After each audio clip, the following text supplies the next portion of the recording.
یہودی آپ کے قتل کے در پہ ہوئے، مسلمان عیسیٰ علیہ الصلوۃ والسلام کو اللہ کا رسول مانتے ہیں، محبت رکھتے ہیں، عقیدت رکھتے ہیں، لیکن اللہ کا رسول مانتے ہیں، اللہ کا بندہ مانتے ہیں۔ عیسائیوں نے محبت اور عقیدت میں زیادتی کی، کہنے لگے اللہ ہی ہے،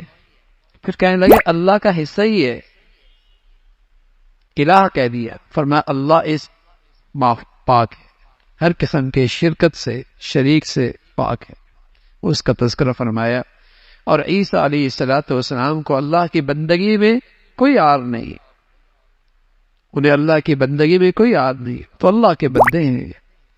پھر اس سورت کے آخر میں عورتوں کے حقوق کا تذکرہ، ان کے وراثت کے معاملے میں پھر تلقین فرمائی۔ پھر سورہ مائدہ ہے، تلقین ہے ایمان والوں سے، ایمان والوں عہد پورا کیا کرو، چاہے وہ عہد تم نے جو اللہ سے کیا ہے یا مخلوق سے، عہد و پیمان کا لحاظ کیا کرو۔ مسلمانوں نے لا الہ الا اللہ کی شکل میں اللہ سے عہد کر رکھا ہے، اور زندگی کے معاملات اور معاشرت کے اندر مخلوق سے بھی معاہدے ہوتے ہیں، نکاح کا اور بھی بہت سارے معاہدے ہوتے ہیں، اور میں پھر ان معاہدوں کی پاسداری کرو، ان معاہدوں کی پاسداری کرو اور ان عہد کے حقوق ادا کرو، اس کا تذکرہ فرمایا۔ فرمایا کسی سے دشمنی بھی ہو، لیکن دامن انصاف کرنا چھوڑو، ایسا نہیں کہ چونکہ آپ کا دشمن ہے آپ کے لیے ہر قسم کا ظلم روا ہے، جائز ہے، نہیں، ایسا نہیں، ہمیشہ انصاف سے کام لو، اور نیکی اور تقوی میں ایک دوسرے کے مددگار بنو، برائی میں اور نافرمانی میں ایک دوسرے کے معاون اور مددگار نہ بنو۔ پھر مشرکین کے ہاں بہت ساری چیزیں حلال تھی، بتایا کہ یہ حلال نہیں، حرام ہے، اس سے صحت اور جسم کے لحاظ سے بھی اس میں نقصان ہے، اور ایمان اور دین اور اخلاق کے لحاظ سے بھی اس میں حرام ہے۔ مردار، خنزیر، بہتا ہوا خون، غیر اللہ کے نام پہ نظر، یہ سب چیزیں حرام ہیں۔ اس کا تذکرہ فرمایا۔ پھر اس آیت کا تذکرہ ہے جو مسلمانوں کے لیے بہت بڑی خوشخبری ہے، اس میں ایک آیت کا تذکرہ ہے جس میں مسلمانوں کے لیے بڑی عظیم و شان خوشخبری ہے۔ اور جب آیت اتری تو یہودی کہا کرتے تھے اگر یہ ہمارے مذہب میں اترتی، جس دن اترتی ہم اس دن کو عید مناتے۔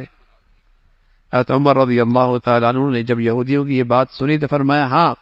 جس دن اللہ نے ہمیں یہ آیت دی ہے اس دن مسلمانوں کی دو عیدیں تھیں، ایک جمعے کا دن تھا اور دوسرا عرفہ کا دن تھا،